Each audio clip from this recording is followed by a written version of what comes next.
Bagaimana cara menghadapi seseorang yang memiliki sikap pasif agresif? Nah, jadi seperti yang udah aku bahas di video sebelumnya, pasif agresif itu adalah suatu sikap yang dimiliki seseorang yang dia tidak dapat mengekspresikan emosinya ketika dia kesel, dia marah, atau negatif emotions lainnya, dan dia channeling rasanya itu dengan sesuatu yang lebih pasif, kayak misalnya ngediemin kita atau nyindir kita. Nah, cara menghadapinya yang pertama, jangan keikut arus dia, jangan kita ikutan juga jadi pasif agresif. Jadi dari kitanya kita harus tetap bisa calm, bisa tenang, dan bisa berpikir jernih dan tidak ikutan permainan pasif agresif ini. Kita tetap berusaha menjadi orang yang objektif dan berusaha untuk berkomunikasi yang sehat. Nah, cara yang kedua, kita menjadi orang yang menginisiasi komunikasi yang sehat dan jelas. Nah, jadi kita bisa coba nih menjelaskan ke dia sebenarnya apa maksud kita dengan jelas dan tidak menyinggung. Kemudian kita juga bertanya kepada mereka sebenarnya apa yang mereka inginkan, apa yang mereka mau. Tentunya dengan kita sikap yang sopan ya, karena kita sedang berusaha untuk membuat orang tersebut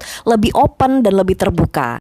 Berkomunikasi dengan orang yang pasif agresif, kita harus bisa menunjukkan bagaimana komunikasi yang sehat. Kita bisa lakukan dengan eye contact ya, kita benar-benar perhatian, kita memberikan empati kepada dia sehingga dia merasa bahwa kita tuh engage, kita connect sama dia, sehingga dia akan lebih open. Biasanya seseorang kalau sudah connect, maka akan lebih mudah dia menceritakan apa yang dia rasakan atau yang dia pikirkan dengan secara lebih jujur. Dari kitanya juga bisa jujur juga apa yang kita rasakan, apa yang menurut perspektif kita tuh, kalau bisa dari luar kita memandang dia gimana, tapi kita tetap respectful ya, kita tetap menghargai dia gitu.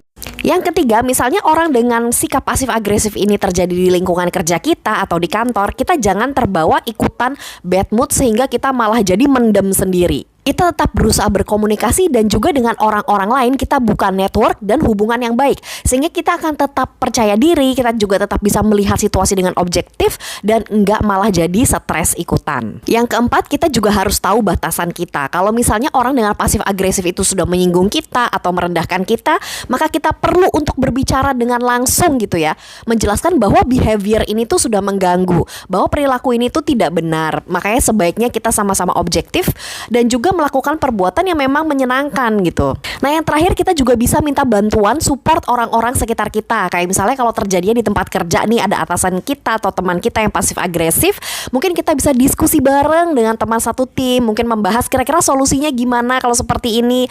Dan dari solusi berdiskusi seperti itu biasanya akan bisa lebih terbuka gitu ya. Kalau misalnya juga ada support dari orang lain, tapi tentunya dengan cara juga yang tidak menyinggung. Kalau misalnya juga dengan pasangan, itu kan juga ada terapi di psikolog gitu ya, couples terapi, atau mungkin dengan keluarga terdekat mungkin bisa diobrolin kalau ada sikap yang menyinggung, sikap yang kita nggak suka, itu mungkin bisa tuh dibantu juga dengan orang-orang terdekat